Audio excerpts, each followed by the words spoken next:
Charlie Johnson, thank you so much for coming on. How are you doing? Yeah, thank you. Absolute pleasure to be here. I'm excited for this. Amazing to have you. I want to start by talking about the people that you've transformed the lives for.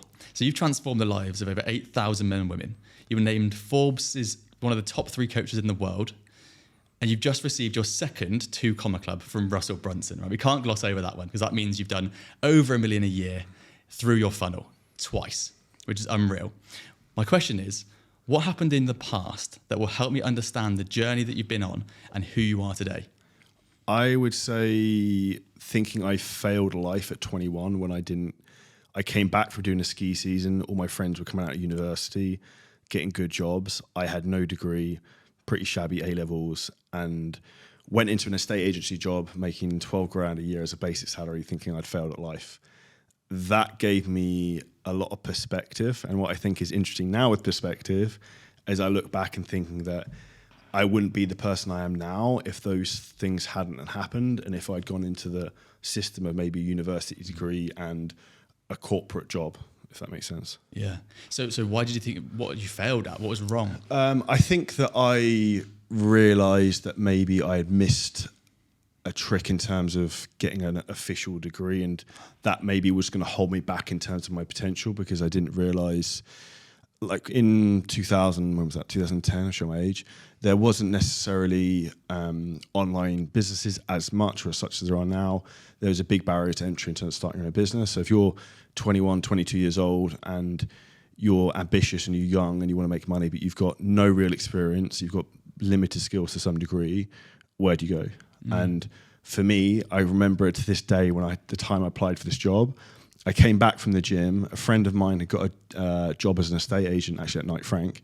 And I was like, that must be the thing. He gets to wear a suit, he's got a decent car. I was like, I'll go and do that. So I think I went like Reed or whatever it was, searched estate agent jobs in my area. And what's even a funnier story is I wouldn't have applied for this job if I'd known the location it was in, because I lived in a place called Epsom and it said Walton, and I thought it meant Walton on the Hill, and it wasn't. It was Walton on Thames, which was another town that was like an hour drive away. And I thought, I'll just go and I'll take the interview. And ironically, I actually got the job. And on the way there to my first day, it took me an hour and a half to get the commuting, and I was late. And I nearly quit in the car on the way there. Like, I can't be bothered. And maybe even if I'd made that decision to quit then, like, life had been very different. And it's just funny how things work out. Isn't it? It's so funny. Okay, so you were already into the gym, right? And I think you were into sports during your teenage years. So how did you fall out of love with sport, or did you just think sport's not the way that I can see myself going through my career? Sports, unless you're going to play at that top 1% level, is not going to support you to be successful and provide for a family and be the man you probably really need to be. And I really understood that, and I knew I wasn't going to go pro at anything. So I was very aware of how far I could take that. So I needed to find another vehicle. And by vehicle, a business opportunity or a way to like learn skills and make money. And I'd say for anyone listening to this who's maybe in that position I was back then, I didn't realize how lucky I was to be exposed to the people who actually ran that business, who, when I joined, who were 2 really hardworking guys, entrepreneurs, very successful. They actually ended up selling that business, I think, for £6 million to a corporate company.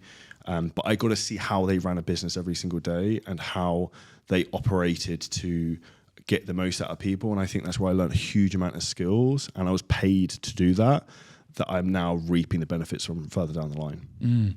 And so at what point did you go, okay, you know, I can do real estate agency, I'm doing pretty well, I'm learning a lot, but now I should take the next step or do something different? What was that journey? I was always looking for opportunities. So, and what's the next thing? And I always wanted to escape, because I knew I'd got into the bubble that everyone has of like the 9 to 5, or in my situation, 8 till 6:30 lifestyle, where I was earning reasonable money, but it was never really going to go anywhere. And I was just pigeonholed into a box.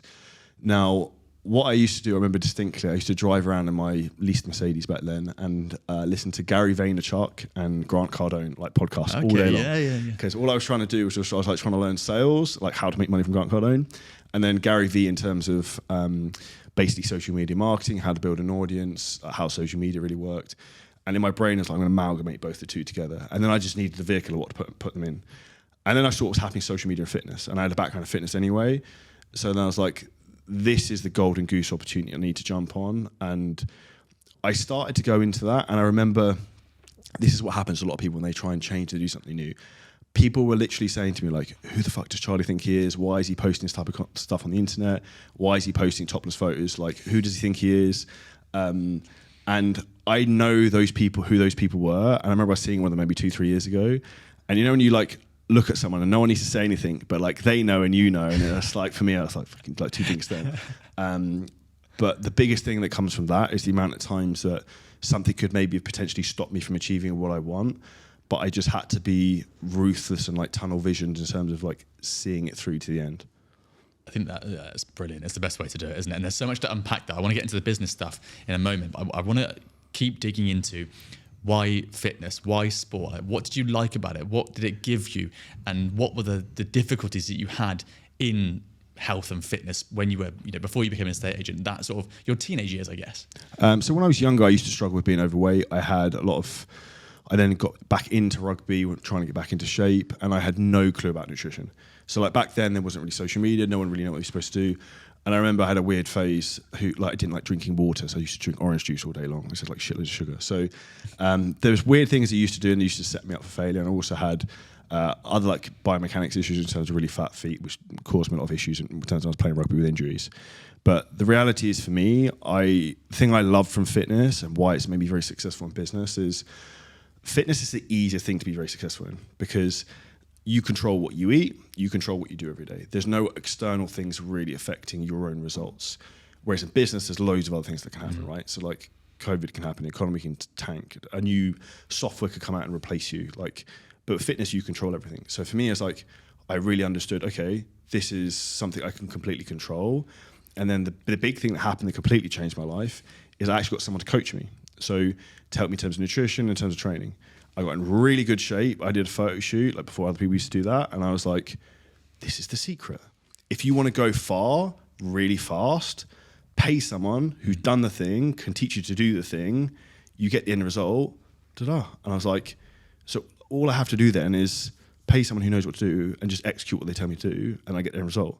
And that's been like the feedback loop in my brain ever since. And the same thing I've basically done throughout my whole business career is like, who, not how. So instead of me thinking, how do I generate 100 leads, it's like, who can I hire can teach me to get 100 leads a day? I really like that. And I doing this podcast and meeting people like you, people that have done well, always make it as simple as possible. And it's the same in my old corporate jobs. I've spoken about this week. High level strategy is simple.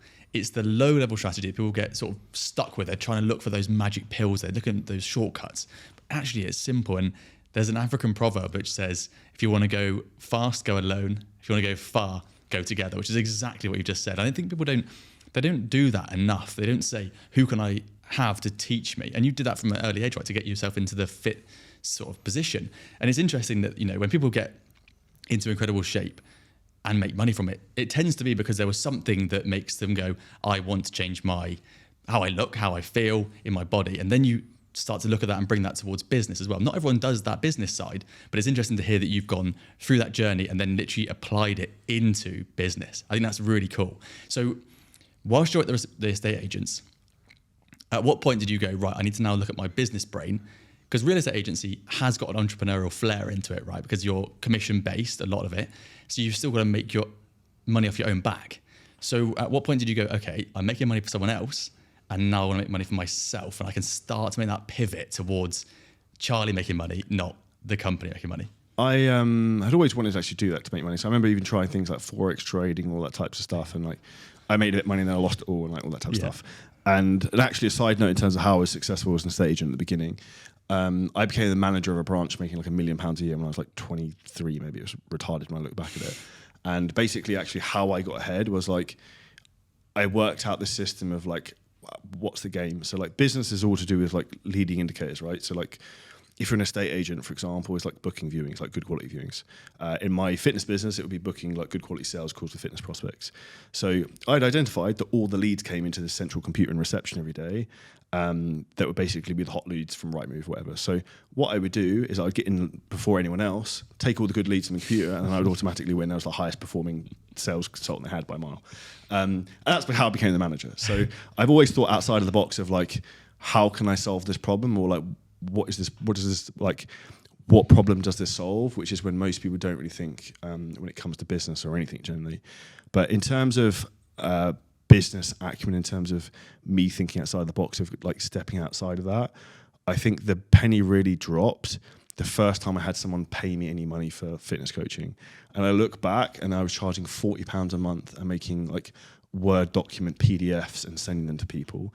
And I think we spoke about this outside, but it's like people like worry too much. It's like, just sell the thing and figure the rest out later. And that's always been my like motto of what we've done.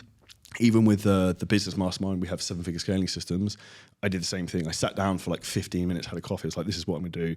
This is what I'm going to call it. This is like deliverables, and just started selling it. And then obviously it's evolved a lot since then. But people really try and overcomplicate things. And the biggest problem I see in business is people spend so long building the perfect product, yet they can never actually sell it. So like, you need to have product market fit to actually make sure someone wants the thing before you spend like your whole life trying to build it. I think that's so key. And do you know what? So many people say a variant of that, but it's so much harder said than done for someone who's like, I don't know, maybe gone through the normal system. They've had a job, or they've gone to uni, or they've been taught to overthink and analyze because their job is going to be as part of a jigsaw in a wider organization. Whereas when you go, you're on your own, you almost haven't been tainted by that system. It's like, well, it is simple, isn't it? And if I just do this, this, and this, you nail it. Well, I think it's, you don't have cognitive bias, right? So like, True. I remember even for example, in the state agency days, we keep using this example, but we'd have people come in who were like sales negotiators who would be better than experienced people because they wouldn't have a preconceived idea of like, no, they won't like that property. No, they won't buy that. Whereas like, you should always just ask the question because you never know sometimes what people will go for.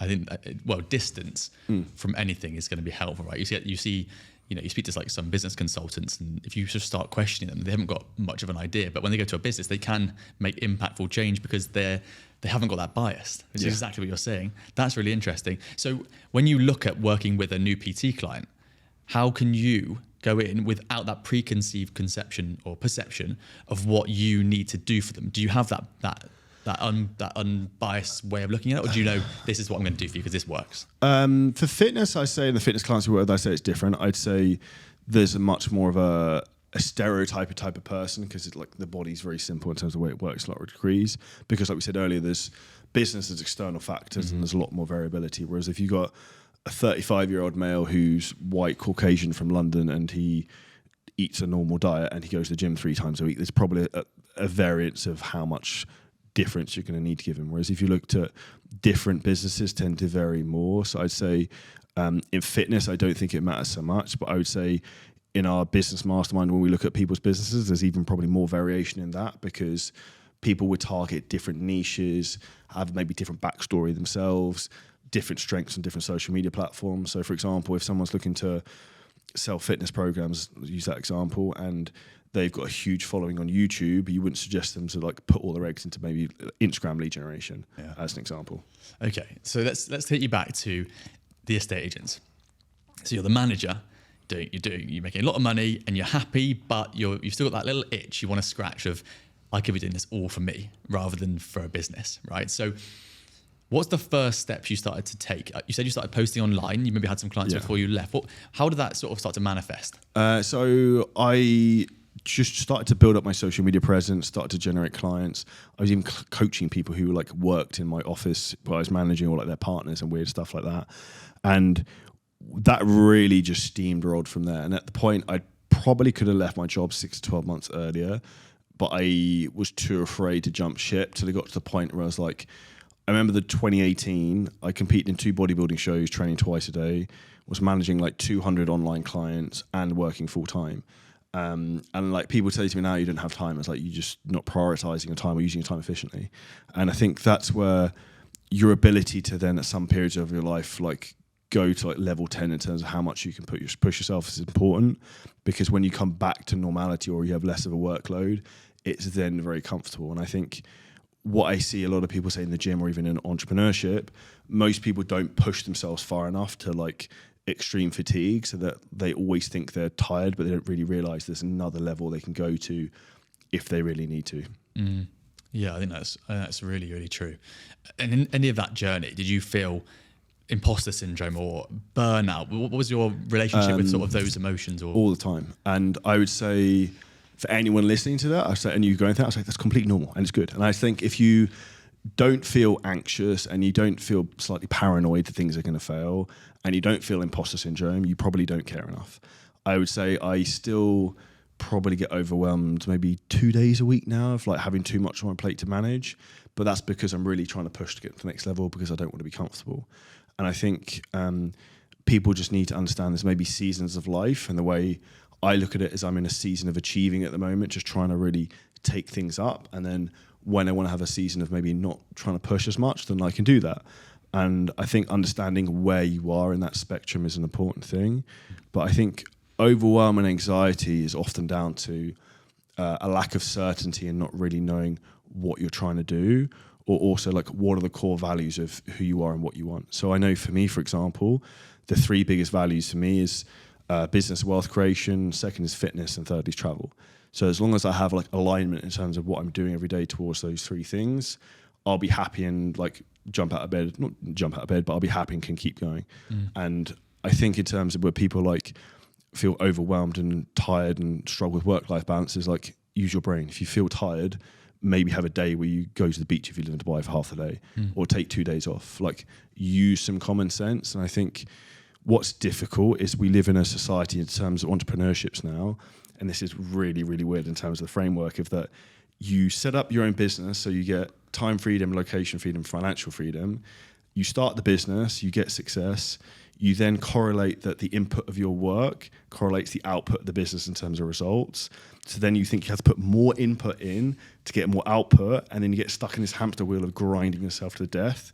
And I've been through that phase, and I say the most important thing for people listening to this is you need to actually start to like remove yourself from the business and hire people, and then you can work as like the puppet master to actually build it faster and actually get what you wanted from the business the first time, which is probably going to be the time and location freedom.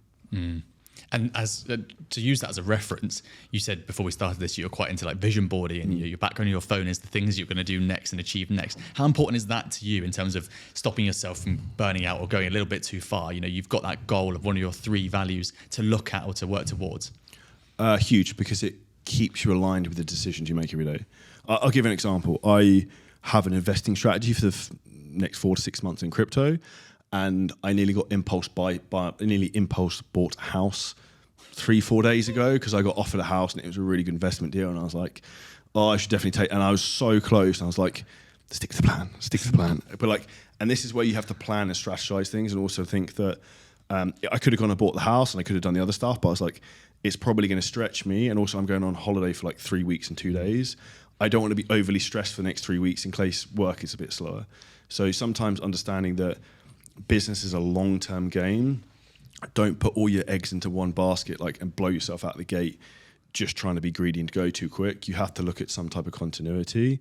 And that really comes down to the values of what you want and understanding like the compound effect, right? Like, as long as you're still going the right direction, you're eventually going to get to where you want to be. Whether it takes you 3 months longer or 6 months longer, like if you wanted to get to say $10 million net worth and it took you an extra 6 months and you maybe enjoy the ride a bit more, it's not too much of an issue. It's really a cool way to look at it though, because most people would say, you know, either you work really hard and completely grind yourself out, or you get the other kind of person that goes, really set your boundaries, understand your red flags, and like never go too close to them. And you're basically saying you're setting your boundaries, but you understand that you can make them bigger for a period of time to achieve that growth, and then you can reset. And that's how I'm sort of interpreting what you're saying, which makes complete sense. And you can see why you'd have ongoing sustainable growth from doing that. Is that the sort of similar way you think about it? I think in like sprints. So Sure. This sounds really weird, but I know Imran Ghazi talks about like monk mode, and I always think about it as like war mode, because I sound like think business is like war. Yeah. And my girlfriend Charlie said to me, I said something about work, and she's like, "You're not going to war." I was like, "But I am." And the reality is that when you think about it, what I try and do is like, say from when I came back from the US in the summer, I think I came back 2nd of September. I was like, okay, cool. So you've got from 2nd of September until end of November, it's like game on. Like, how much can we do in this period? Because I know I'm going away to the US again for 3 weeks. I always like try to chunk it up into blocks. I know in my head, okay, this is where I'm at. Next like 14 to 16 weeks, we're going all in, and then you can have a bit of a break for 2-3 weeks, and then come start of January, I'll be off again. And for me, that's worked really well as a cycle, is that I've also got something to look forward to, like a trip or whatever it might be, that comes back to my core value of what I like of traveling, and also there's like fitness and other stuff involved in it, that it's almost like the carrot at the end that I'm working towards, and that's constantly pulling me forwards. And I think the more people can structure their days, weeks, months, and years like that, the more success you'll have, because you just need to have almost your calendar congruent with your values to be successful. I think sprints are brilliant. I think the way to work is definitely to use sprints. I want to ask you about when you first started posting online, just as an example, growing a business, whatever you want to call it. What made you think, or what helped you to stand out in quite a saturated industry, right? Trying to be different. So I would say, try not to use the word degenerate, but I'm going to say it. Most people in fitness can't speak very well and aren't very well spoken. I was fortunate I went to private school. I'm slightly different in that respect. American people love English people, so that helped. I always had, like, another thing, I'm like weird superstition, right? Like we talked about this bracelet. So when I started my fitness business, I think I dyed my hair blonde in like 2018. I started being really successful. So I was like, I have to keep the blonde hair thing. It makes it stand out. It's just trying to find a way to be different. But I also distinctly remember listening to like Gary Vaynerchuk talking about jab, jab, right hooks. Like just give as much value as you can. People will come to you. It's a bit like Alex Hormozy talks about now. All he talks about is giving as much value away. And then it's the law of reciprocity. And that's almost all I did from the beginning. And then combined that with the fact of like, you're the highest level authority because you've done the thing and you've taught other people to do the thing. And at that point, it's irrefutable. You know what you're doing and you're an authority. Yeah. I mean, just as you say there, Alex Hormozy just talks about jab, jab, jab, and just keeps saying jab, doesn't he? He's like, just give, and then one day they'll come back to you. And I don't think that's quite right from what we were saying earlier, right? You've got to have that perfect offer as well. Yeah. But what you're saying makes sense in this day and age, doesn't it? Your approach, you were just going to say then, you were talking about what you did differently. I was going to say, your approach, I think, is really different. I said to you a minute ago, I think you're one of the first people that took that no-nonsense approach to health and fitness. I'm very direct and no bullshit, and that's just the way I am with everything. Because that's how you achieve, though, isn't it? It's like there's a million excuses, but like you said, there's nothing else really getting in your way of health and fitness apart from you. So I think that's really interesting, and I wonder if from doing those 60, 70, 80-hour weeks in the real estate world, did that help you in your fitness business to take that approach? Because you were like, I know how hard it is, how many hours it takes to go in, how much stuff I'm going to have to go through. And in fitness, it is actually simple, and I can tell you how simple it is. Fitness is so easy that people don't understand, and it's literally just turn up and do the thing and just do what you're supposed to do, and you get the result.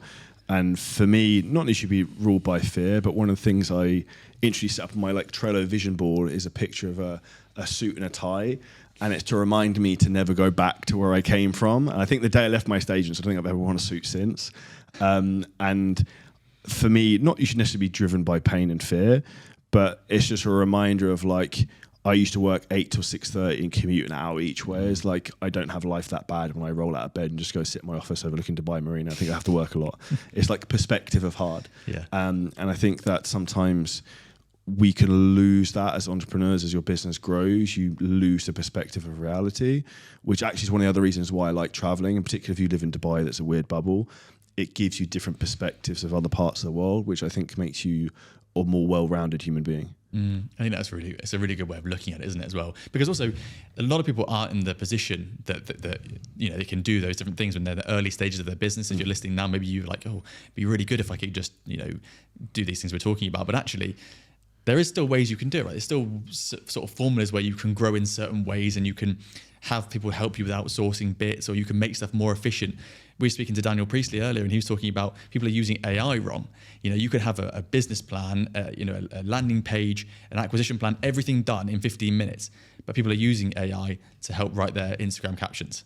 It's the wrong way of using it, isn't it? And I guess that's kind of leads on to my next question, which I think you're perfectly positioned to answer, which is, how do we cut through the misinformation in I'm going to say the creator world, because it is the business world, the health and fitness world massively, but just the internet. There is so much misinformation. How do people cut through that now? I couldn't agree any more than that. And I'm not going to say I'm disillusioned, but I feel a bit disillusioned with the fitness industry because the amount of BS I see out there. And it's the only way I'd explain is almost like a bunch of charlatans teaching what they've never done, or like there's trainers teaching. Not that you necessarily have to be in like world-class shape, but it sort of helps, right? So like, for example, I wouldn't take personal training advice from a personal trainer who's out of shape. I wouldn't take financial advice from someone who's broke. Like, the person has to have done the thing you want, which is a prerequisite. The other thing I'd look for is the person has to have helped other people, and then they have to have an ability to vaguely explain that in a system. If the person's got those three things, it should be fairly adamant in terms of they know what they're doing. And I think with anything, I would also say that a red flag is if something's very cheap, because I'm a big believer in you get what you pay for. So if someone's very good at what they do, then they should charge you appropriately for it, and they will do. If something's very cheap and seems a very good deal, there's probably an issue somewhere with that. And I think, how do you find the real people who are good is, are they congruent with what they sell? So like a big bugbear for me is like when I see trainers going out getting drinking and doing drugs or doing whatever, that's a complete polar opposite of the message of who you should be. So for me, that's not an alignment of values of them and their business, and those people ultimately long term generally tend to not be very successful. And having been in the fitness industry a while, there's not many people who you see who've lasted the test of time. A lot of people come and go and fade in and fade out because of that reason. That's really interesting. I guess health and fitness is a very transparent industry in that regard, isn't it? Like if someone can pretend that they've got millions of pounds in the bank if they're doing like trading or whatever. They could obviously show their account, but they could just Photoshop it. Whereas it's very hard if someone meets you, take your top off, to Photoshop. You can't do it. People just know you're not in shape, and they can say, I do this kind of training. It doesn't really fly, does it? I want to talk to you about that relationship between health and business, or health and confidence and health and mindset with your actual clients in the sort of B2C business. What is that relationship that you see between a client that comes in, maybe a CEO or an entrepreneur, when they come to you and they're not as confident, not as in great shape, and the transformation that you're able to give them, and when they leave, what is that?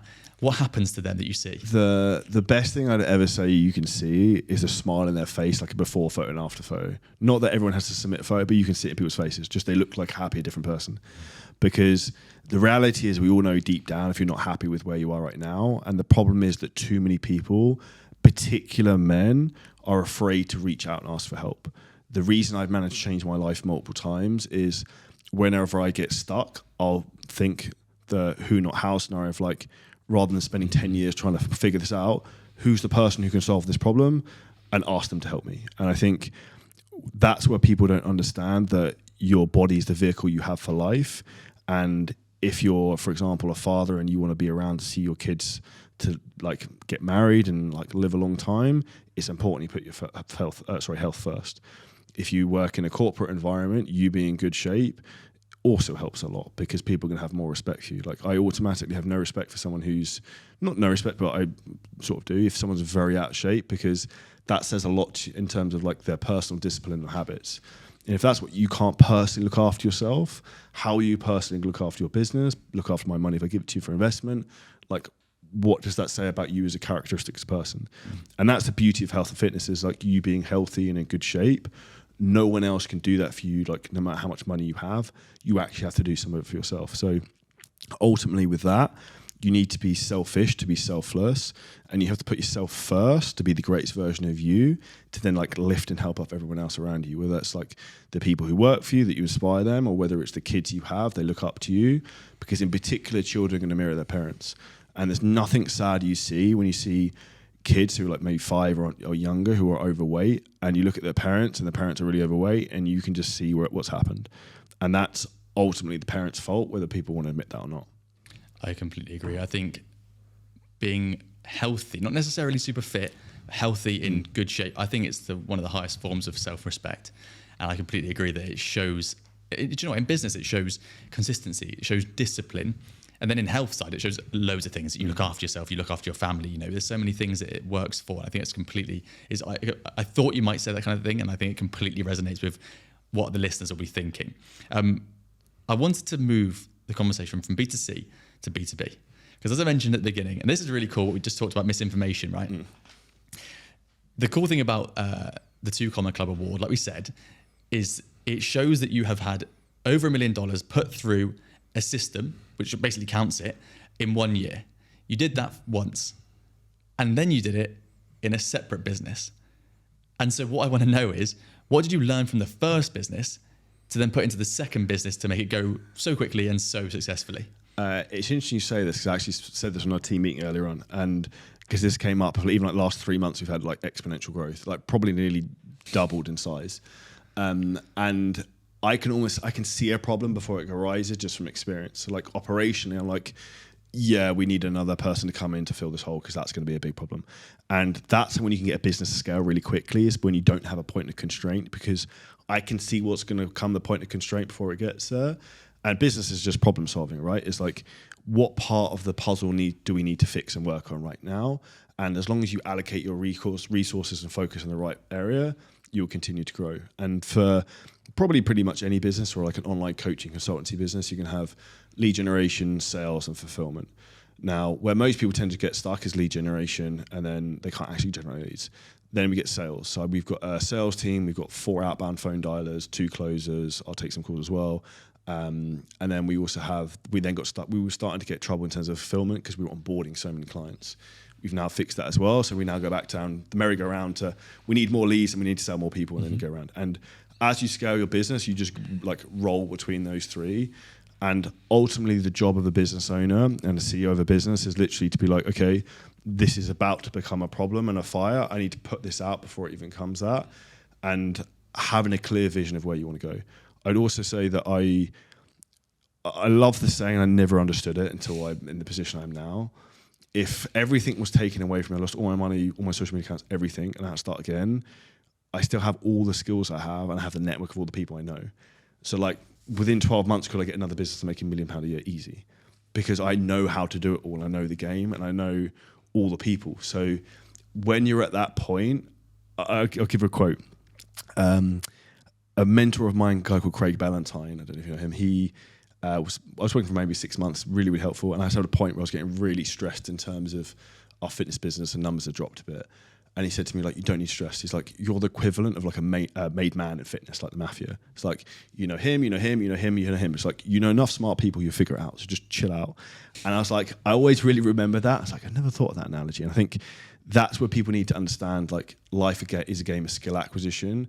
And once you have the skills, you almost can't lose.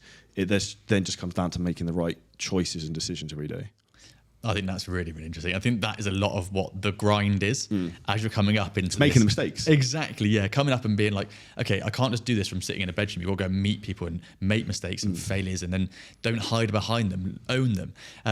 So when someone comes into your B2B business, it's mainly for health and fitness people, right? Yeah, You build the business. Yeah. So when someone comes in and they maybe haven't got that network or they haven't got that following, what are the things that they're coming in with the biggest problems that you see, or maybe just the misconceptions that they actually aren't being held back by what they think they are? One is that they think they need to have a big following, which we actually spoke about briefly before this. That you need to have a big audience. A lot of people with a big audience make no money.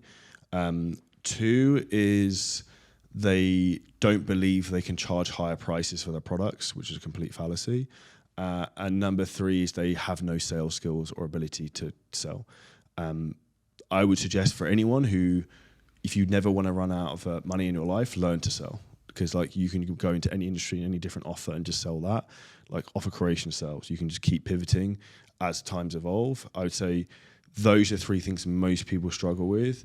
And one of the most important things, if anyone listens to this, you can ask a mentor or someone you respect, is what do I believe to be true that isn't? Because everyone has preconceived ideas, like limiting beliefs that are holding them back.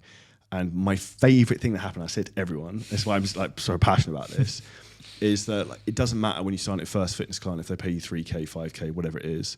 It's not about the money. It's you believe that it can be done. And then they look at me like the man invented fire, because it's like they've gone from selling cheap programs for £100 to £200 monthly to selling high-priced programs and providing great service. You're then playing a different game. And as I explain to people, it's like you almost go from being in like a football analogy, like the conference to the Champions League, because you're playing a whole different level suddenly in terms of financially. And when you have money, it's then easier to grow a business because you've got resources to build a team, you get more time, and then the hamster wheel just goes around. So it's confidence from day one. Yeah. And I guess there's a lot of strategy in there, like offer creation and where to get your leads from. Yeah. But a lot of it is... And that's when... You mentioned earlier about anxiety and overwhelm, right? People raising people anxious and overwhelmed. It's like they want to work really hard, but on what? Yeah. So like if someone can just tell you like do these 2-3 things as hard as you can and go all in that, those are the people I love because those are people successful. And I'm not necessarily overly gifted and talented, but I implement incredibly quickly. So like, for example, I interviewed someone on Friday. An hour later, my CEO interviewed him. An hour later, we hired him. Same thing on Saturday. Like on Saturday, because I came up with an idea, I was like, we should speak to that person. So I spoke to him straight away in 20 minutes. The other guy interviewed him as well, and it's like, let's send him a contract, let's hire him, done. And like the quicker you can implement these things, the quicker you can move ahead. Yeah. And this is where so many people get stuck in the weeds in their business. It's like, oh, I'll deal with that Monday. It's like, if you got something you need to do it right now. Yeah. And I remember one of my dad's friends who was super successful, he had a thing on his desk that just said like, do it now. And I was like, that always resonated with me. It's so simple. One of the things we say is action gains traction. Yeah. Like it's not like a job, is it, where you put your laptop and close it down at 6 o'clock in the evening or 6:30, whatever it is. It's like, if I do this now, I'll make money quicker, or I'll make something quicker. You're ahead. Exactly. You're ahead. There is no like weekends in that regard, is there? I want to talk to you about the industry itself. So coaching is the fastest growing industry in the world. Health and fitness will be worth 8.6 trillion by 2027. Unreal numbers, like absolute joke. What can you do differently in 2024 to stand out? And is standing out even necessary, do you think? I think standing out that's a really good question, by the way. I think standing out is definitely necessary. I think one of the things you need to do is actually not follow the crowd. And I think actually be yourself.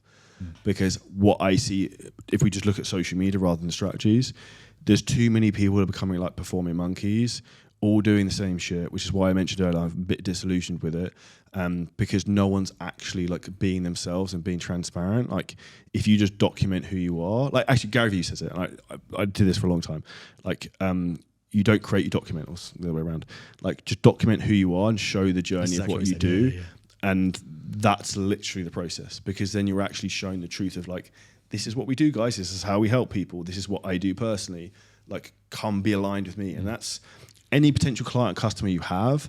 We spoke about values earlier. People buy people with similar values. So why a lot of fitness trainers like working with me as well from a business aspect, I'm really passionate about fitness as well. I love training, love working out. So like I train with them sometimes. Like you have that and people buy into you. That's what you need, because they're like, the other thing actually Russell Brunson would say is you also need to be the aspirational character at like the front of the business. Like you're the hero people look up to, right? You're the person like they want to be. So the more you can be like that, the better. It doesn't mean that you have to look like Channing Tatum or whoever, I don't know, or The Rock or whatever. Like you could be like the inspirational dad, you could be the inspirational mom, like whoever it is you help, like that's really the avatar, because no matter who you are, someone will look up to you for something you've done. And those are the type of people you need to work with. Because you're relatable, isn't it? You buy from the person who's most relatable too. Yeah, not necessarily the most knowledgeable. So like, for example, I wouldn't go most knowledgeable. Maybe someone like Lane Norton or Andrew Huberman, but I don't find either of them relatable because they don't express things in an easily digestible form in terms of language. Yeah. But if you went to someone who like, I like the way he looks, he has a really cool lifestyle, seems really nice guy, it seems fun, he'd be a good fit to work with. Yeah. Exactly. So a good example would be, we're both from the south of England, right? So if I had 0 followers on Instagram and you had 10,000, I would go to you because it's completely relatable and it's also not too far away. I'm not going to pay someone who's got 1 million followers in New York. It's not relatable enough, is it? It doesn't make sense. I don't think that I can get there. I want to ask you about how you got over that fear. You mentioned earlier of posting online. People started to say, take the mick out of you and say, what are you doing? That's a good question. How did you get over that? So people actually ask me this now, and I was like, who are actually more advanced trainers, and they're like, and I'll be quite blunt. I was like, they're like, I don't like posting, I don't like making content. It's like, well, good, like enjoy being poor, because the reality is like, if you want to have an online business and you want to have stuff on social media, you kind of have to do that. So what I would recommend to everyone is just start. And don't worry about anything be perfect. Like, actually, we spoke about your podcast at the beginning, like it was a bit ropey at the beginning. Mine are fucking terrible. Like the first fitness podcast I did, I remember I used to have a shed office in my garden, and I remember like sitting there with a microphone. It's like, this is the weirdest thing in the world. I'm talking to myself on a microphone, there's no one else here. And you just have to get over it and you get used to it. And it's feedback loop. Once you get some positive stuff, it is good. I'd say the best way most people can get over that fear, and I recommend this to everyone, is talk on your Instagram stories on a video every day. Because it doesn't matter, because it's going to come off after 24 hours.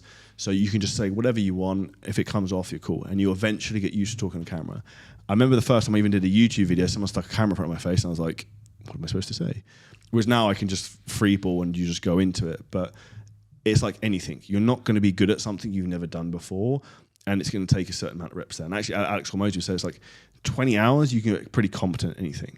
So you spend 20 hours filming and making content, you're probably going to be passable to be good enough. Yeah. I like that. Just get started, isn't it? Action, contraction again.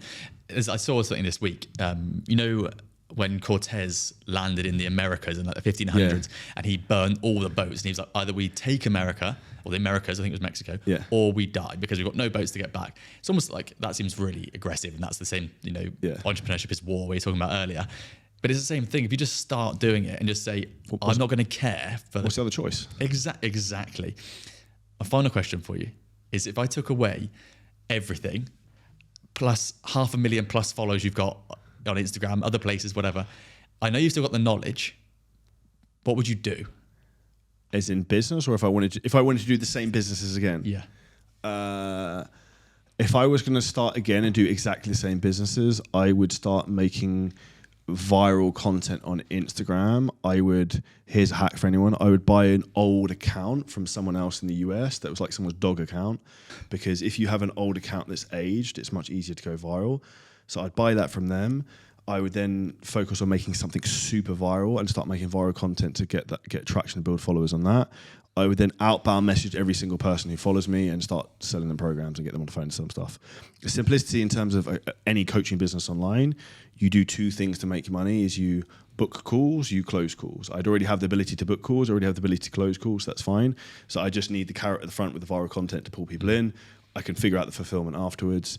Another hack I would also say for people with that anyone listening to this who might be in the UAE, what you also need to be using on social media accounts is what's called a GPS spoofer. And this would change the location of your GPS on your phone. So if you have an Instagram account and you live in the UAE, it will move your account to the UAE algorithm, which will harm it in terms of getting shown to an English-based audience. So I'd make sure I had a GPS spoofer when I bought this American account from someone's dog account or whatever it was. I would try and blow that up, just outbound message people, get them on calls. I would do that, and then also LinkedIn, because LinkedIn has a much higher income user base. I could sell much higher cost programs on that. Once I had some money come in, I'd then hire a coach to give him the fulfillment, and then the merry-go-round would be off. And the thing is about that, like this whole podcast, that sounds simple. It's harder said than done, and people won't even do it. But this has been an awesome conversation. Thank you so much, Charlie. It's been an absolute pleasure, and there's so much that we can take away here and learn from someone that's been there and done it. Thank you very much. Really, really enjoyed it.